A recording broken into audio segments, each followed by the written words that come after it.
pa man nakapagpapahinga ngayong bakasyon, isang panibagong reforma na naman ang pinangangambahan ng mga guro, ang 3-term school calendar. Ayon sa DepEd, tugon ito sa sunod-sunod na class interruptions, bunsod ng masamang panahon at ng samot-saring aktibidad.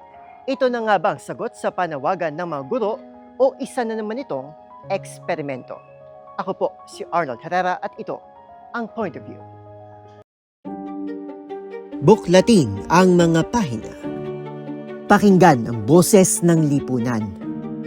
Tunghayan ang mga issue mula sa ibang katayuan. Nakakalungkot kasi deserve ba namin ng ganito? Na hindi nila alam kung ano talaga yung kanilang mga karapatan. Yung gobyerno, tinulungan nila yung kanilang magsasaka. Pinapatahimik tayong lahat using various laws. Through education, kayang-kaya nating baguhin yung ganitong klaseng pag-iisip. Isang kwento, iba't ibang anggulo. Dito, sa Point of View.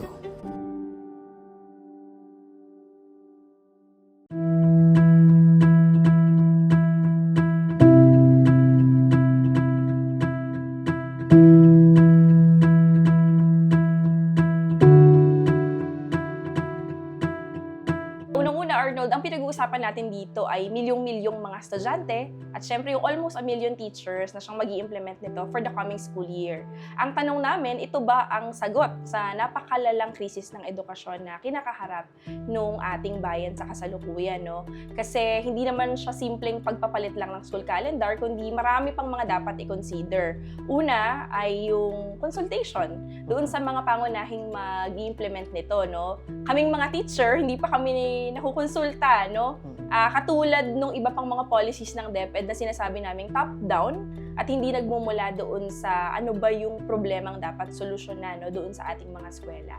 Pangalawa, yung meron pang mga bagay na dapat unahin. Ang sinasabi natin, meron tayong 165,000 classroom na kulang, even teaching and education support personnel, kulang yan, no? Kung sa teacher yan, ngayon 145,000 at 96,000, no, na mga education support personnel, even yung mga school materials natin or yung learning materials natin na tinatawag, no? Sa bahagi namin, dahil nga kami yung mag-a-adjust, syempre, ang sinasabi lang ng DepEd, dapat makatulong ito doon sa sinasabing workload ng ating mga guro, no? Kasi sa unang tingin, ang pinagmamalaki nila mula doon sa 4 grading periods ay magiging 3-term na yung school calendar natin na merong 6 hanggang 10 araw na magiging pahinga, di umano, no? Yun yung sinasabi na enrichment block, no? Kung saan yung mga non-academic ay pwedeng gawin daw doon sa 10 days na yon. Pero sa bahagi namin, dahil marami, biruin mo yung parents-teacher consultation, yung mga extracurricular activities, no? Yun yung mga palarong pambansa, no? Yung mga NSPC, mga National Press Conference, no? At mga iba pa ay doon gagawin. Then even yung mga paperworks namin, hindi rin namin ma-imagine paano magkakasya yun sa loob ng 10 araw na natitira, no? So, syempre iba pa yung mga technicalities nito, bago yung mga lesson exemplars, mga lesson plan na dapat ay sa bahagi namin, kabisado na namin dapat kung paano gagawin, no? Pero ngayon magkakaroon ng adjustment. Yung isang buwan na natitira ay tingin namin hindi sasapat para sa full implementation nito. Nabanggit nyo kanina, no, Ms. Ruby, na kulang sa consultations. Paano po ba dapat ito tinakil? Parang dapat po ba ganun po ba kahaba dapat ang consultation to begin with? And possibly pilot testing of this one kasi as far as we know, wala pong pilot testing ito and immediately ay inaprubahan ito ng ating Pangulo. Well, yun din talaga yung tanong natin, no, sa Department of Education at syempre doon sa ating Pangulo kasi immediately, no, inaprubahan agad ito, no, nung ating Pangulo na sa kalagitnaan ng krisis na kinakaharap natin, no, patong-patong na krisis kasi we have education crisis tapos ito yung Energy nangyari crisis. na nga, no, na energy crisis dulot ng gera, no, sa kanlurang Asya. Ang sinasabi natin, pag sinabi natin kasing consultation, dapat hindi yan from the top din, no? Kasi kami bilang teachers organization, union pa nga, kasi sinasabi sa batas sa dapat anything na pagbabago sa policy lalo na ng agency ay dapat kinukonsulta yung ating mga teachers union, no? Pero hindi kami nakonsulta hinggil dito. At syempre, bilang kami yung implementor, no? Kung sa teacher yan, talagang natotrauma kami dahil for the past years, yung mga malalaking mga policy changes. K-12, nung nagkaroon ng pandemic, syempre nag-shift tayo dun sa modalities in teaching. Ang teacher talagang sumasalo. At kapag ka hindi happy si teacher, of course, hindi nga maibibigay yung may kalidad na, 100%. yes, no, yung may kalidad na edukasyon dun sa ating mga estudyante. Kaya din, nakangamba kami, kasi unang-una, kung nauunawaan namin ano ang rasyonale, ang matinding pangangailangan, bakit kailangan ganun ka-abrupt yung changes into this 3-term school calendar. Malamang mauunawaan namin bakit ganun na lang nagmamadali no, yung ating gobyerno. Pero sa ngayon talagang bulag pa yung ating mga guro dito dahil sa kakulangan nga ng konsultasyon. Tingin niyo ba something of political nature yung dahilan kung bakit minadali itong implementasyon ng 3-term school calendar? Well, sa bahagi ng Alliance of Concerned Teachers, ang sinasabi namin, baka talagang ginagamit no, yung ahensya, yung ating mga eskwelahan no, doon sa para masabing may pagbabago sa bagong Pilipinas no, sa ilalim ng gobyerno ni Marcos Jr. No? Kaya wag sanang ganon no, yung kahinatnan nito na panibagong eksperimento dun sa hanay ng ating mga estudyante kasi matagal na napagkaitan sila ng may kalidad na edukasyon. Yun lang yung susi no, para umunlad syempre yung buhay ng mamamayang Pilipino. Tanaw yan ng mga magulang natin. Talagang yung investment nila, kahit na mapangutang pa yan, no, ay talagang patatapusin yung mga anak. Pero kung ganito yung mga policy natin, hindi lapat sa lupa at hindi talaga ito yung kailangan ng ating mga estudyante, ay nakakadismaya sa bahagi ng ating mga guro at ng mamamayan din. So, according po sa Department of Education, ito daw pong part of the implementation of the 3-term school calendar is dahil daw po dun sa data ng EDCOM 2, which is daw almost 1/3 ng school calendar ng 2023 to 2024 ay na-disrupt daw po due to weather disturbances and other extracurricular interruptions. So, alam naman natin ng weather disturbances, it's natural, pero alam natin sa sitwasyon ngayon na merong political side kasi meron tayong ongoing issue with the flood control and infrastructure projects sa Department of Public Works and Highways. So, paano po ba tinitimbang ito ng ACT Philippines? Yan. Actually, kinaklasify natin yung 3-term school calendar into a short-term solution. Kasi matagal na dekada-dekada na yung problema natin sa edukasyon. Deserve ng mga estudyante natin, ng mga eskwelahan natin, ng mga long-term solution na hindi na sila pag-aantayin at pagsasayangan ng pera ng taong bayan. Kasi service ito, serbisyo ito na dapat ay basic na nakukuha ng ating mga estudyante, no? Short-term solution siya kasi para sa amin, kung gusto mo talagang masolusyonan yung 58 days na nawawala, dulot nga nitong climate crisis din no, na kinakaharap natin, hindi, kahit anong school calendar pa, talagang darating ang bagyo, ang lindol, no? Pero sa kalagayan natin, alarming yung meron tayong 165,000 classroom na kulang. Ang sinasabi pa dun sa datos, Arnold, yung 51,000 doon ay dilapidated na, biktima na ng mga lindol, bagyo, no? So, hindi na siya safe gamitin ng ating mga estudyante for the coming years. So, ibig sabihin, talagang i-rehabilitate mo na yan, i-reconstruct mo na yan. Sinasabi natin, gearing to 250,000 na yung kulang natin na classroom. So, ano yung epekto nun? Siyempre, ano lang yan, no? Number lang yan. Pero sa amin, ang magiging epekto nun yung overcrowded na classroom. Hindi safe, syempre, dun sa ating mga estudyante kasi talagang yung Pilipinas, vulnerable tayo sa lahat ng mga sakuna, no?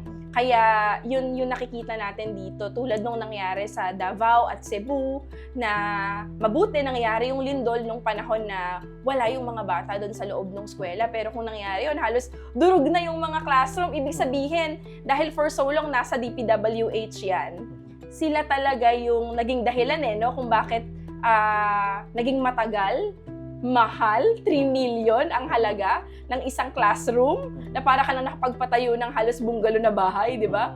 At syempre yung substandard ng mga classroom, hindi siya climate resilient kasi if you want long-term solution dito sa crisis natin sa climate, kailangan climate resilient din yung ating mga classroom. Pero dahil nga, yun na nga, no? Biktima rin ng korupsyon, ng iba't ibang mga forma, ng pandarambong no, sa atin, hindi naman naging exempted ang DepEd, of course, no? Kaya yun din, no?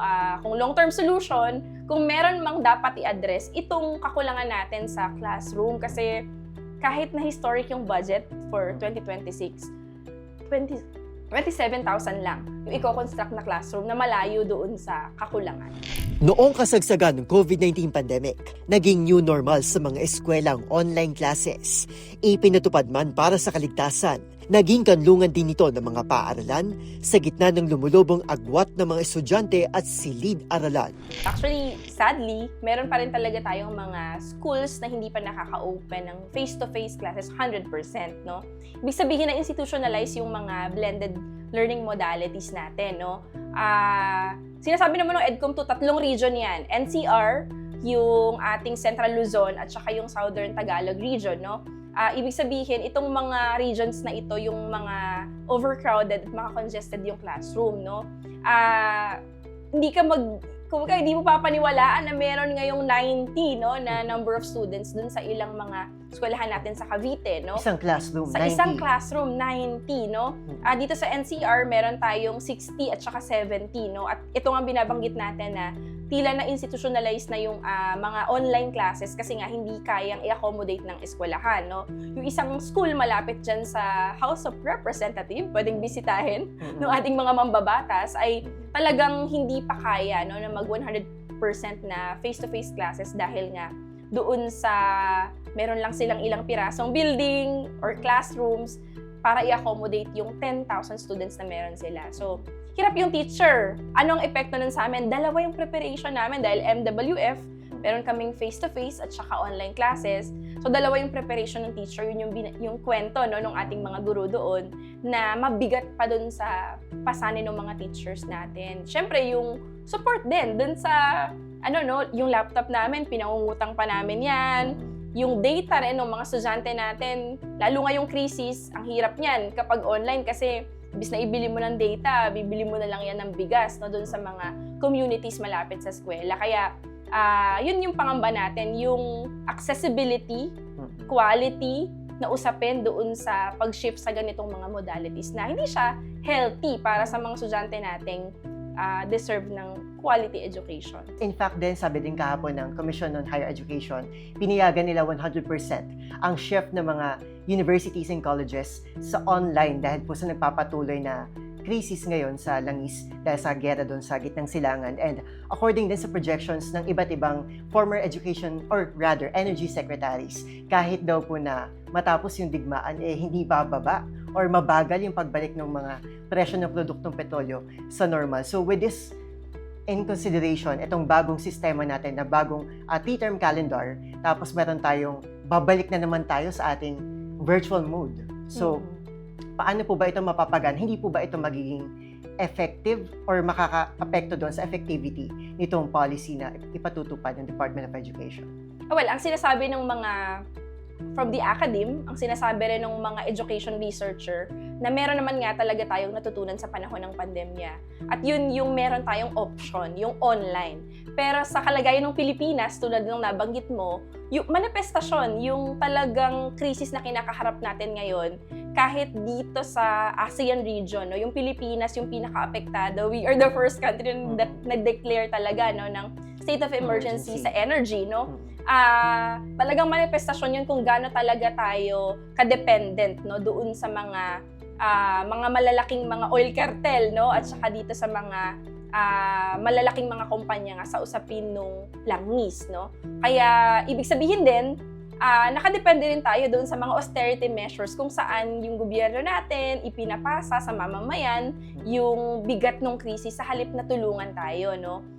That's why we question President Marcos. Bakit sa panahon ng krisis, ito yung ibinibigay dun sa ating education sector, yung 3-term school calendar. Ang kailangan sana ng mamamayan at nung mga teachers din ay yung economic relief, tulong, at yung mawala yung pangamba ng ating mga magulang. Ang pangamba, Sir Arnold, ng mga magulang natin ay papaano yung darating na pasukan.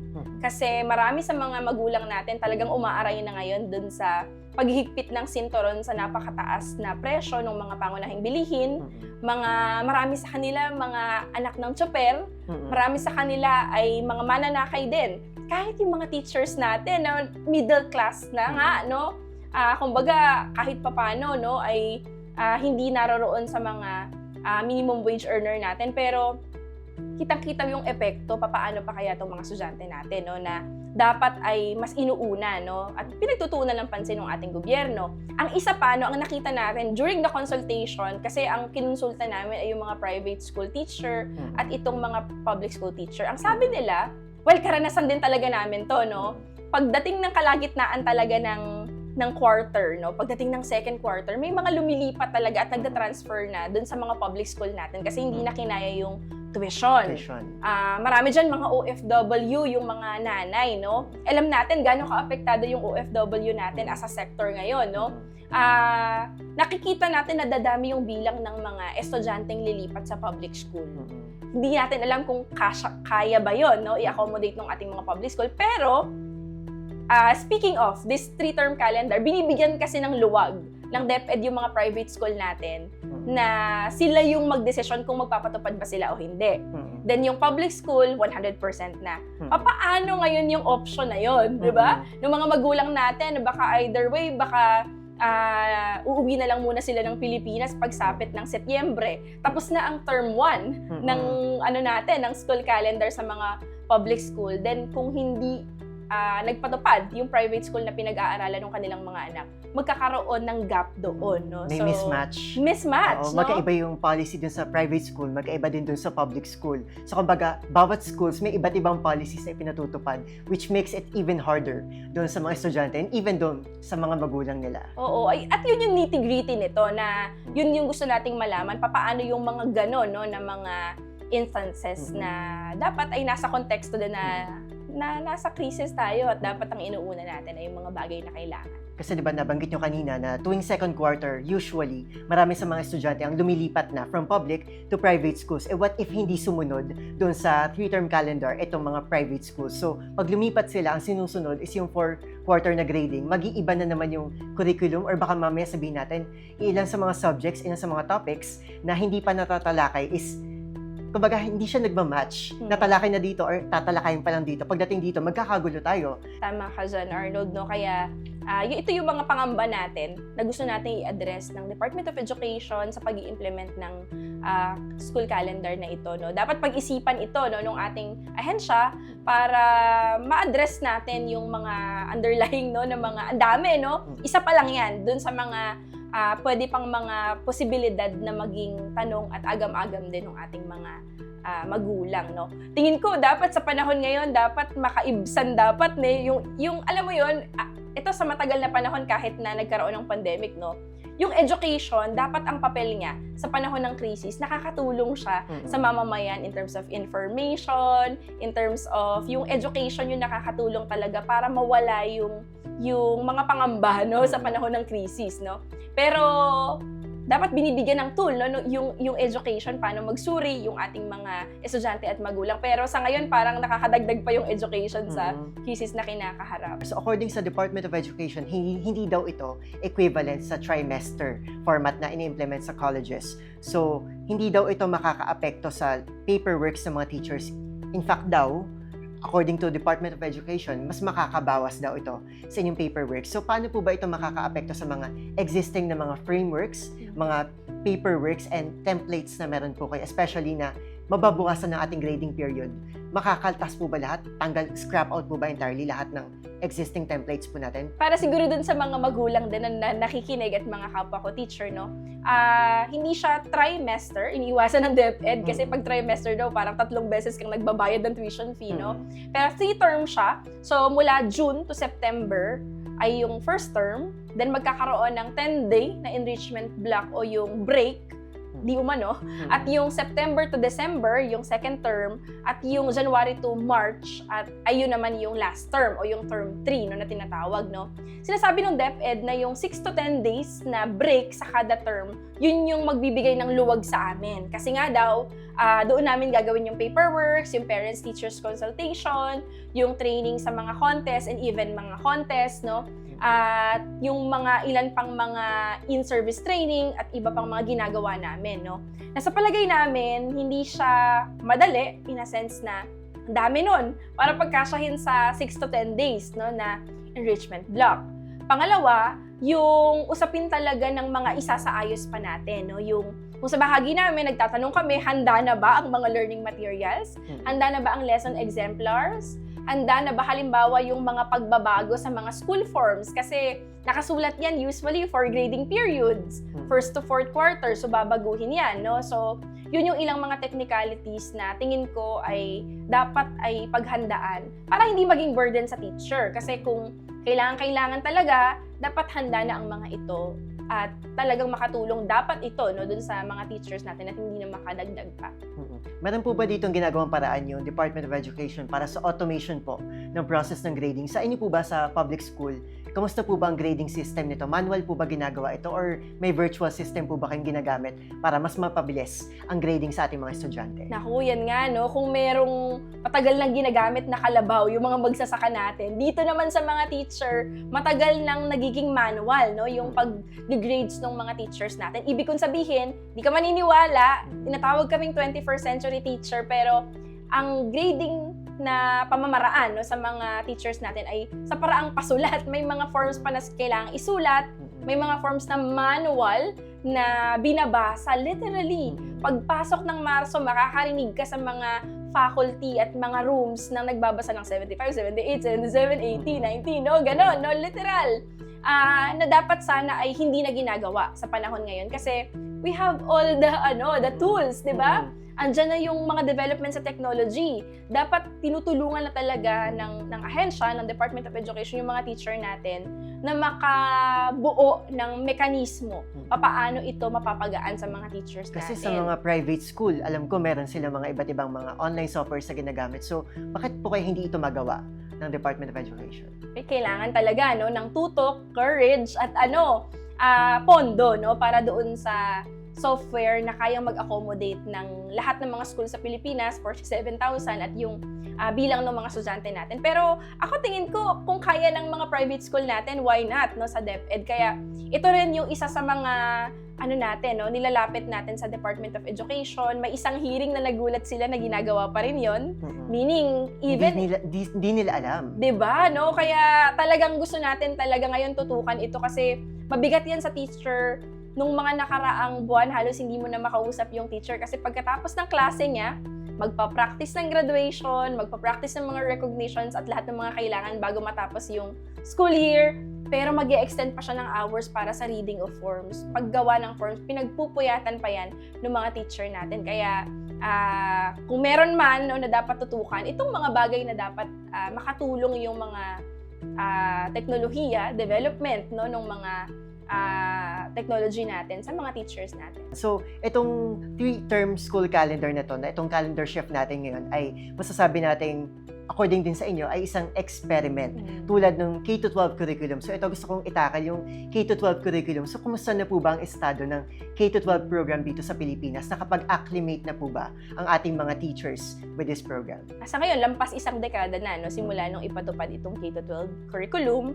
At para sa marami, ngayon pinag-uusapan ito sa Kongreso, sa Senado, no, na maraming mga pagbabagong gustong gawin. Gustong maging optional na lang yung senior high school, mababago ang mga core curriculum na ino-offer dun sa senior high school, na ito talaga yung makakapagsabi at makakapagpatunay na bigo ito sa pangako ng kolehiyo at trabaho dun sa ating mga estudyante. Even business sector, ang sinasabi nila, hindi match ang mga gumraduate ng senior high school para doon sa sinasabi nila, okay, pag senior high school graduate ka, pwede ka nang makapagtrabaho. Job ready ka na. Job ready, no? Pero mukhang hindi job ready, no, yung ating mga estudyante.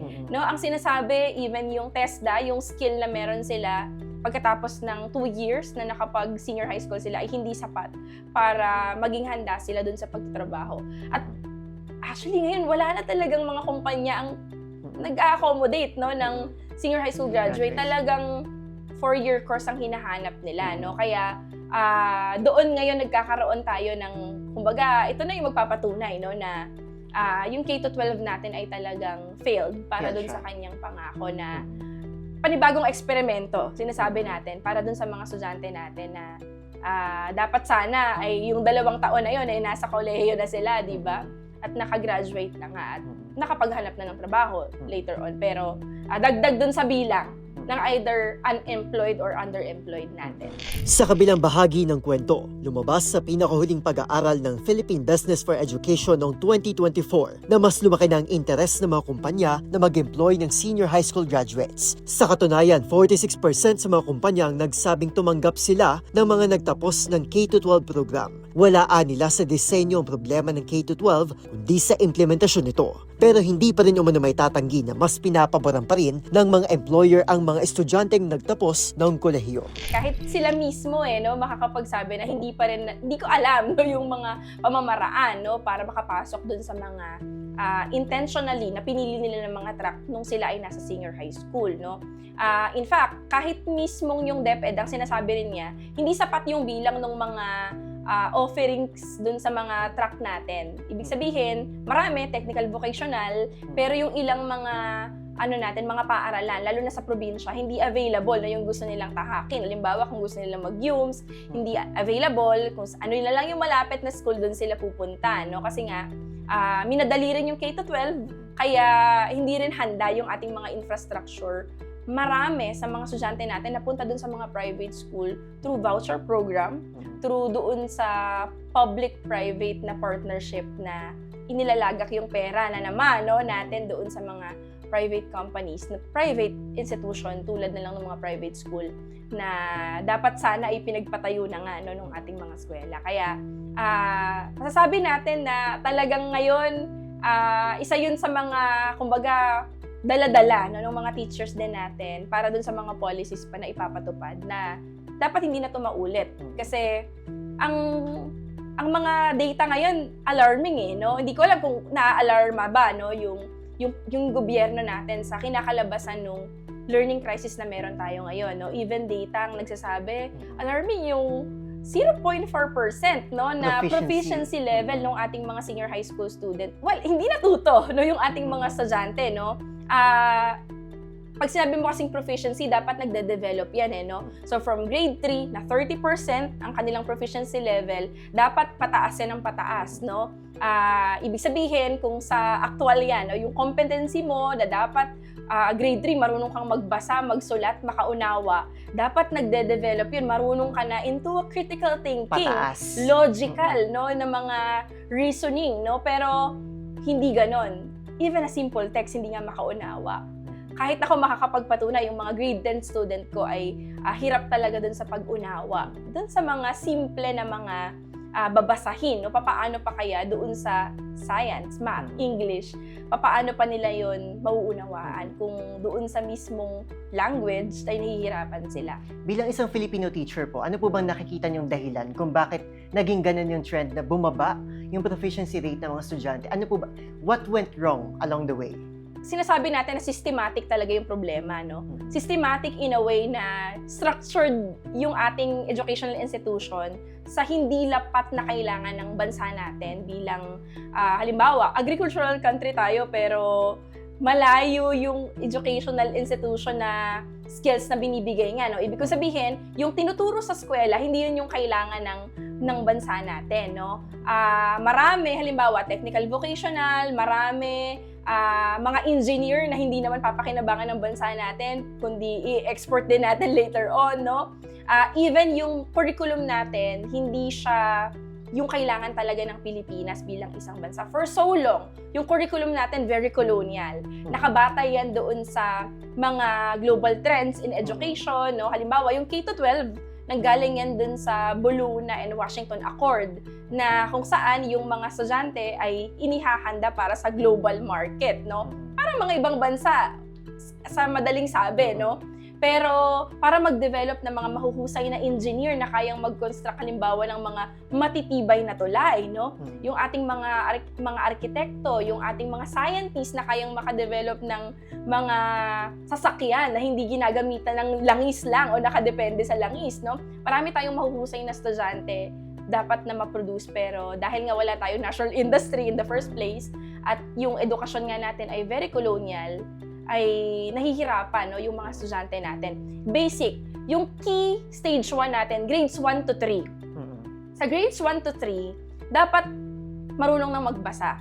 magsulat, magbilang. Mhm. Pero dito, sa ilalim ng K-12, pinagpapalagay kasi na marunong na silang magsulat, magbasa at magbilang. Once na tumungtong sila, Kahit na sa- hindi pa naman talaga. kahit hindi pa naman talaga, no? Ibig sabihin, hindi talaga siya lapat dun sa, yung paano nagde-develop din yung brain and function ng utak ng Pilipino, no? Pero ngayon, yun yung nawala.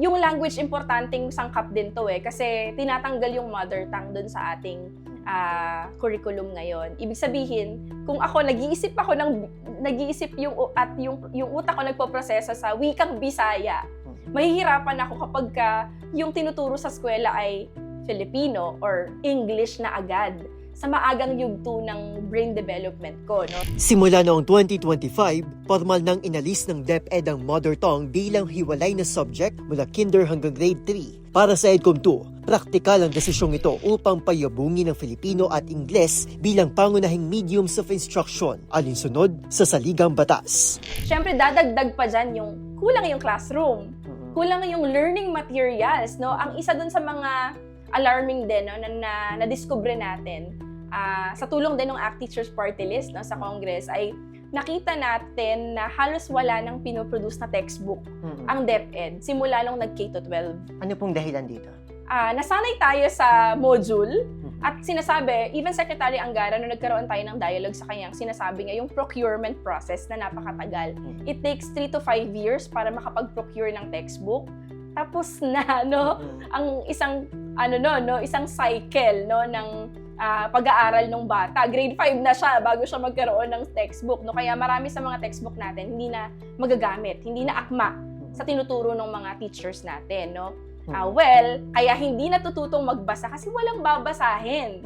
Hindi katulad ng mga nakaraan na pag textbook kasi buong teksto yung binabasa, pero ngayon yung buod na binuod pa. Ang sinasabi rin ng mga estudyante ko, pag tinatanong ko sila, anong tingin nyo na gumagamit tayo ng module, no? Actually, yung module na yun, ibabalik pa nila yun pagkatapos ng school year. Napakanipis na, napakadaling masira, no? Pero ibabalik pa yan ng mga estudyante. So, hindi siya pagmamayari ng estudyante? Hindi siya pagmamayari ng mga estudyante, no? Actually, ngayong school year nga, Marso na namin natanggap, no, yung mga modules na yun. So, wala kaming ginamit for the whole school year, no? Mabagal talaga, no? Kahit module na, no? Pero ang sinasabi ng mga estudyante ko, maganda ring marinig yung boses ng mga estudyante, no?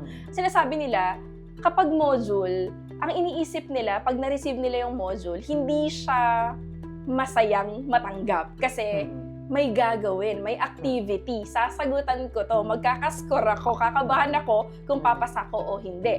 Unlike pag textbook, may something siyang babasahin. Yung reading is fun, yung culture of reading nawawala pag wala siyang babasahing textbook, no? Kaya yun yung isa sa mga feedback na talagang oo nga, no?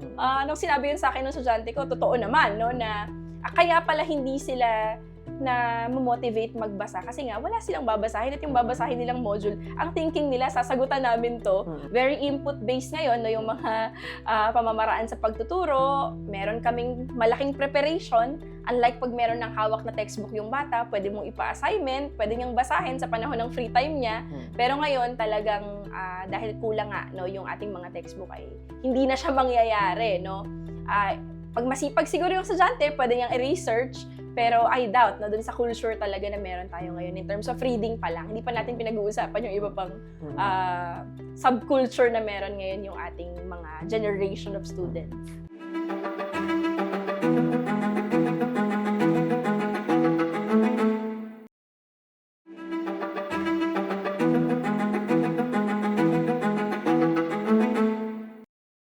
From grades 1 to 3, dapat parang ina-assume ng government natin na marunong na magbasa itong ating mga estudyante. Pero according din doon sa report ng EDCOM 2, na problem natin yung mga malnutrition. Kumbaga, very important yung very first few days, few months ng isang estudyante, na isang bata, para ma-develop yung brain niya.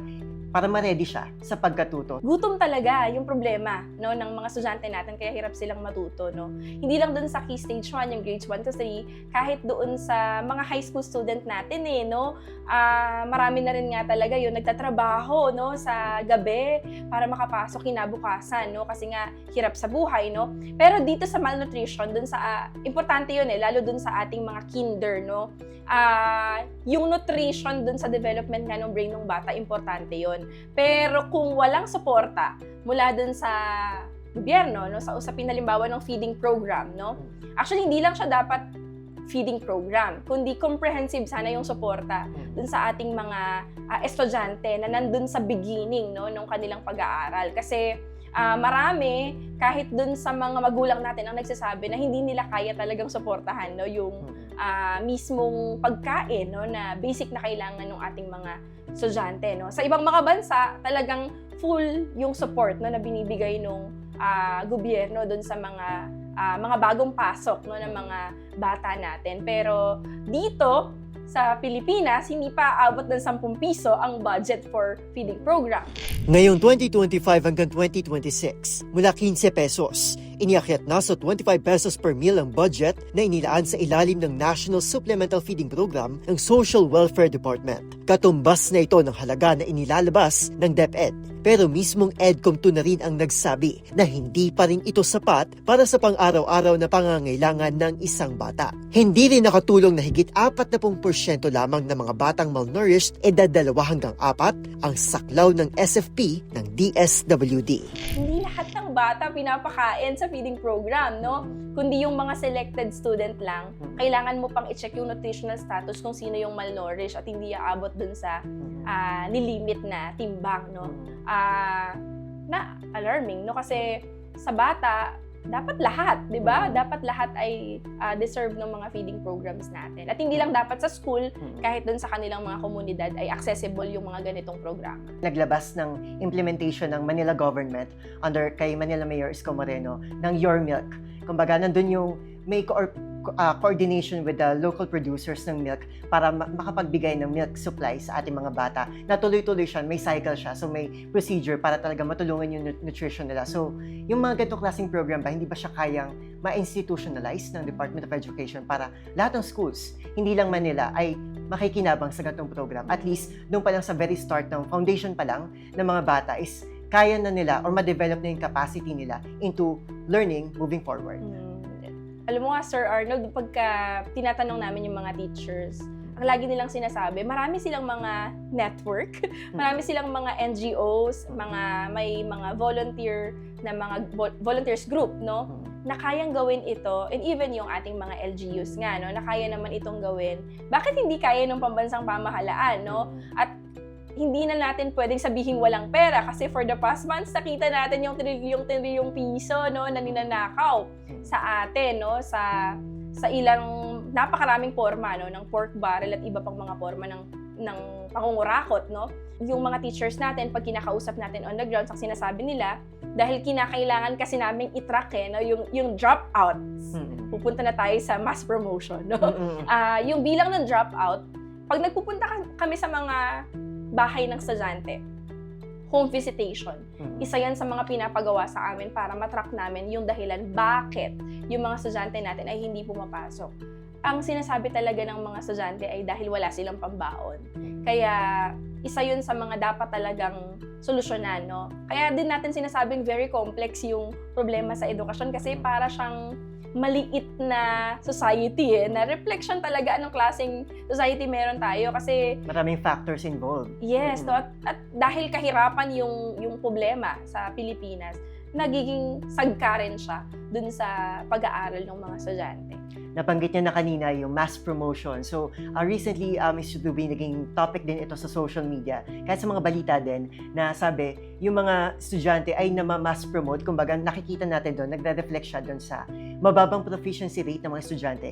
Kasi nakakarating sila sa mas malayong level nang hindi pa sila talaga handa. Mababa pa yung kanilang learning capacities para makarating doon sa next level. And it's part daw nitong problem na ito is yung tinatawag nating transmutation policy. So ano po ba itong transmutation policy ng DepEd na ipinatutupad. And according po sa DepEd, is by this 2026, plano nilang i-phase out slowly itong policy na ito. So ano po ba ito? Well, alam mo, nung unang narinig yan, no, talagang yung parang nag-slow down, no, yung POV sa mga teacher, no, parang ang teacher ang may kasalanan kasi para bang kami yung nag-mass promote dun sa mga estudyante. Kasi kayo yung nagbigay ng grade. Oo, So parang no? yung burden nasa inyo. Parang nasa amin yung burden, pero ang masasabi natin talagang yung sistema yung nagtulak sa mga teacher para gawin yon. Kasi kahit sabihin ng DepEd na walang policy, unang-una, transmutation table pa lang, no?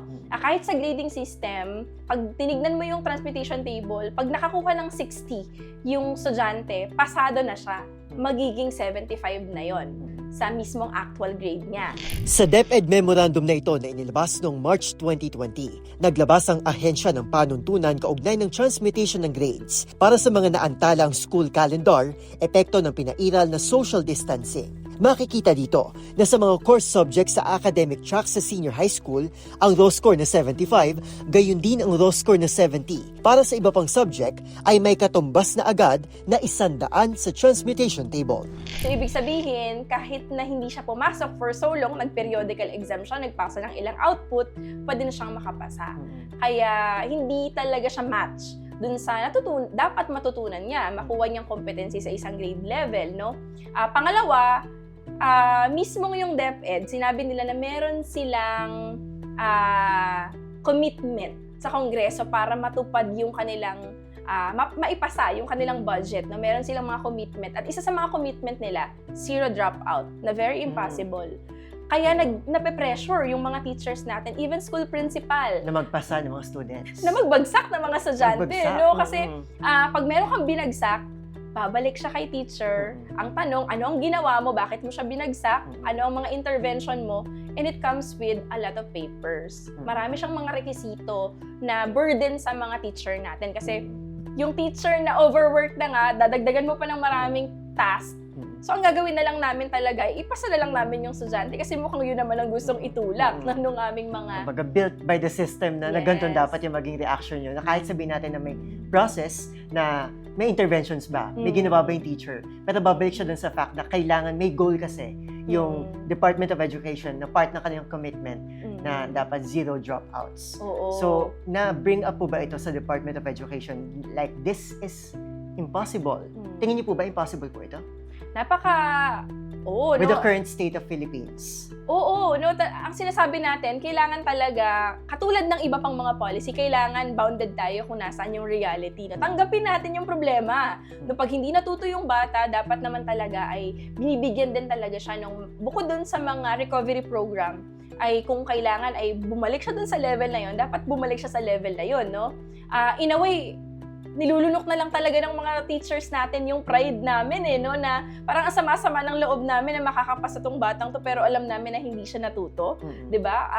Napakasama din ng loob ng ating mga teachers. Every school year, no, may mga teacher talaga tayo na gano'n, no, kahit na nakapikit, sige na nga, no, dahil sa ganong sistema, no. Pero even DepEd and EDCOM 2, ang sinasabi nila, ito lang daw yung problema, yung mass promotion. Pero ako naniniwala ko, hindi lang mass promotion. Systemic talaga siya kasi built-in nga siya into those system.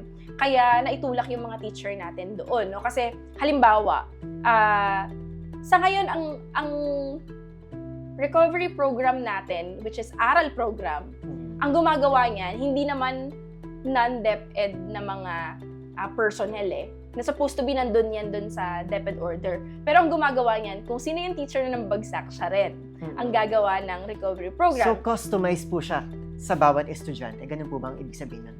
Ibig sabihin, pag may bumagsak kang estudyante, kasama mo siya doon sa aral program nga, no? So, ibig sabihin, sino nga yung nagbagsak, no? Siya rin yung Burden din yan. burden din yan sa kanya, no? Kung hindi man siya, another teacher, no, na dapat sana hindi ganon, no? Kung kami yung tatanungin, dapat may another personnel na magko-conduct noong mga recovery program natin para hindi rin makadagdag dun sa matagal ng overwork na teacher. So- Sa bahagi ng Alliance of Concerned Teachers, talagang walang tigil kaming nangangampanya para sa mataas na budget para sa edukasyon. Lalo na yung pag-fulfill doon sa 6% gross domestic product dapat ay nailalaan doon sa education budget natin. Kasi 4% ginawang historic na, no? Ibig sabihin, para bang breakthrough na agad iyon para sa atin, pero sa totoo lang, kung tutuusin, kung standard lang din yung pag-uusapan, it must be 6% of gross domestic product. Yung Vietnam, ang isa sa mga magandang gawing model, no, in terms of education budget. 20% of their national budget, nilaan talaga nila sa education. Nagbalik sila sa basic reading at saka yung papaano matututo yung bata doon sa pagbibilang at yung pagsusulat, no? Tinutukan nila yung Key Stage 1, kaya ito rin yung hamon natin sa Department of Education more than ever, kahit na trilyong piso ang pondo natin sa edukasyon, pero hindi siya nakalagak doon sa mga pangunahing pangangailangan. Hindi pa rin natin maa-address yung thesis, no? Yun talaga, no, yung budget in education. Pangatlo, ito, matagal namin tong panawagan sa Alliance of Concerned Teachers, yung welfare ng teacher. Yung sahod ng teacher, matagal na siyang napag-iwanan. 9 out of 10 dun sa mga teachers natin, public school teachers to, ay hindi nakakatungtong sa living wage. Yung nakabubuhay. Desente at nakabubuhay, no? Kasi ngayon, ang sinasabi ng Ibon Foundation, dapat may 36,000 ka para at least mabuhay ka ng desente, no? Pero ngayon, ang teacher 1 ay 31,000. Marami pa yung kaltas. Yung nominal value niya, ang maiuwi na lang ng teacher, nasa higit 20,000, 22,000. Kung may inuupahan kang bahay, wala ka nang matitira, di ba? Ano pa yung may mga pamilyang guro? Kaya marami sa amin baon sa utang, o kaya naman ay pinipili na nga lang talagang mga ibang bansa. Lalo yung mga mahuhusay nating guro, no, ay marami, kahit Thailand, pinapatos na ng mga teachers natin, no, na hindi naman natin masisisi, no. Panawagan talaga natin ay taasan yung sahod ng mga guro into 50,000 pesos, no? At kahit yung ating mga private school teacher ay dapat ipantay din, no, yung sahod doon sa mga public school teacher natin, no? Syempre yung pag-address doon sa crisis, dapat importante rin yun. Kasi medyo naiingit yung mga teachers natin na yung economic relief allowance namin ay halos magdedebo na, no? 16 years na siyang 2,000 pesos. Pero yung mga pulis at sundalo, yung kanilang subsistence allowance, ginawang 10,500. Ang layo sa 2,000. Ako, naniniwala ko, yung mga teacher natin mahuhusay. Pero more than that, Filipino teachers are the most passionate teacher in the world. Kasi yung manatili ka sa ganitong sistema, maliit yung sahod mo, overwork ka, ito talaga yung mga guro na hindi yan hindi yan dahil sa trabaho lang, passion at pagmamahal yan. Dedikasyon na talaga. Sa mga estudyante natin, no? Nakaka-attend din ako nung ilang mga kwentuhan doon sa mga conferences, no, sa mga teachers union, sa mga karatig bansa natin. Kitang-kita ko talaga kung gaano na pag-iwanan yung mga guro natin sa Pilipinas. Kasi dito ka lang talaga sa Pilipinas makakakita na yung teacher, hindi lang pagtuturo ang ginagawa, hindi lang paperworks ang ginagawa. Multitasking. Kahit pagkukumpuni, no, ng kanyang classroom, ginagawa niya. At kahit yung, of course, yung nutritional status ng bata, pagpupurga, ginagawa yan ng teacher natin. Bagamat nakakatawa, no, pero nakakalungkot yun na ganun yung kalagayan ng mga teachers natin na tinatawag na producers ng mga professional natin, pero yung kanyang sahod ay hindi professional. Ano po ba yung perception ng ibang bansa sa current state ng education dito sa Pilipinas? Kitang-kita ko talaga yung malaking pagkakaiba, no? Kasi halimbawa ngayon, ang trend na ngayon dun sa mga ASEAN nation talaga ay yung pagbabalik doon sa mga basic, no, ng mga skills tulad nga nung pagbabasa, pagsusulat. Ang isa pa sa mga breakthrough ngayon ay yung nagkaroon ng high-level panel, yung United Nations. Nag-recommend sila dun sa mga bansa, kasama yung Pilipinas sa mga pumirma dito at bahagi nung Santiago Consensus, na sinasabing now is the time na dapat tutukan yung education lalo sa usapin ng budget, no, ng mga gobyerno. Kasi after pandemic, nakita na makakaahon yung mga bansa sa pamamagitan ng pagtutok dun sa education, no? Malayo yung Pilipinas kasi yung Vietnam kahit papano, halos parehas ng economy natin. Makikita natin yung paglalaan talaga ng gobyerno nila doon sa mga basic na kailangan, eskwelahan, pagdadagdag ng sahod ng mga guro, personnel dun sa mga eskwelahan. May teacher aid sila. Ibig sabihin, dalawa yung teacher sa loob ng mga eskwelahan, lalo yung mga kinder teacher natin. Iba yung nagtuturo, iba yung nag-a-assist, iba yung nagtuturo, iba yung gumagawa ng paperworks. Pero dito sa Pilipinas, lahat yan trabaho ni teacher. Parang Ng isang teacher ng lang. isang teacher lang. Parang, totoo naman, superhero. Pero mukhang hindi dapat ganon, no?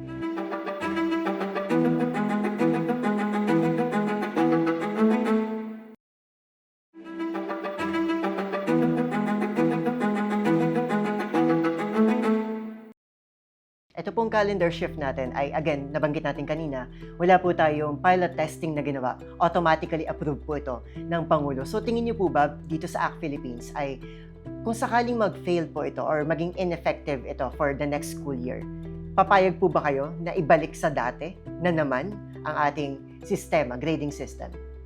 Kaya rin mariin yung pagtutol ng Alliance of Concerned Teachers kasi we are talking about 27 million students. Millions of students ang pinag-uusapan natin dito na makaka-apekto talaga no, dun sa kanilang learning development.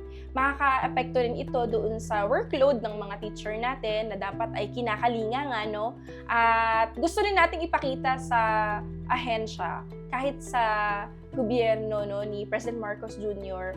na bulag ba siya na may krisis na kinakaharap, no, ang Pilipinas? Na kung sa problem solving, kung ako ang teacher nga, bagsak siya, no? Kasi ang problema natin ay yung krisis na kinakaharap natin, no, sa kasalukuyan. Ang kailangan ng mga estudyante natin, ng mga magulang, kahit ng teacher, ay yung kasiguraduhan paano tayo makaka-survive no sa ganitong krisis na ito, no. Kailangan namin tulong, hindi dagdag na trabaho, hindi dagdag na iisipin sa panahon ng krisis. Kaya sa tingin namin hindi ito ang solusyon. Hindi ito makakatulong no dun sa ating mga estudyante kahit sa mga guro natin, no. Yun din, no, yung pilot testing, katulad ng mga nangyari nung mga nakaraan, no, gusto natin na kahit papano ay hindi mag-full implementation ito, patunayan muna na ito talaga ay makakatulong dun sa ating mga estudyante. So as of today po, ang DepEd ay nagsimula na ng kanyang first batch ng series ng mga orientations para dito sa transition natin sa calendar shift na ito. So tingin niyo po ba may possibility pa na itong shift natin ito into 3-term calendar ay pwede pang mapigilan bago magsimula ang school year 2026 to 2027? For this coming week ay merong ipinatawag no na hearing yung Kongreso no sa pamamagitan ng Basic Education Committee at bahagi tayo ng mga magiging resource person dito at gusto nating kausapin, kumbaga konsultahin din at kumbinsihin no yung Kongreso na tulungan yung ating mga mag-aaral, yung ating mga guro na ipaabot yung ganitong mga concerns natin sa kay President Marcos, even kay Secretary Angara para matugunan no yung problema natin dito sa 3-term calendar na ito, no. Wala naman tayong, kumbaga hindi naman tayo super negative no doon sa mga pagbabago. Kailangan lang nating matiyak na hindi ito makakasagka doon sa pagkatuto ng mga estudyante natin at hindi makakabigat at the same time doon sa ating mga guro. Bahagi ng Alliance of Concerned Teachers, sina-challenge natin no si President Bongbong Marcos, si Secretary Angara na sa panahon ngayon ang kailangan no ng ating mga estudyante, ng ating mga guro, ng ating mga magulang ay yung solusyon sa krisis na kinakaharap natin. Kung may meron mang dapat unahin ay kung papaano makakatulong no yung ating gobyerno doon sa krisis na kinakaharap. Kung sa bahagi ng teacher, kailangan nating pataasin yung personal economic relief allowance, pagtataas ng sahod doon sa ating mga mamamayan. Hindi dapat nakapanig no doon sa mga malalaking oil cartel no yung ating gobyerno. Sa halip ay may pagkakataon itong manawagan ng pagro-rollback, pagpe-freeze ng ating presyo at syempre yung tulong doon sa ating mga tsuper din, no. Sa ating mga estudyante, maraming pangamba ngayon no yung ating mga estudyante kung makakapasok ba sila sa paparating na school year. Ito dapat yung pangunahing iniisip no ng ating gobyerno. Kaya nananawagan din kami na sa halip na mga top-down no, na mga reforma ay yung reformang makakatulong doon sa ating mga mamamayan ng kailangan ngayon.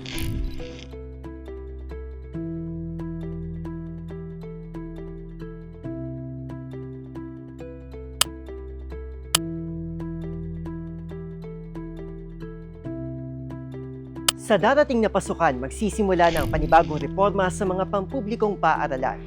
Pero ang tanong, may mapapala nga ba tayo rito? Samahan niyo ako muling buklatin ang mga pahina ng ating lipunan. Isang kwento, iba't ibang anggulo. Muli ako po si Arnold Herrera at ito ang Point of View.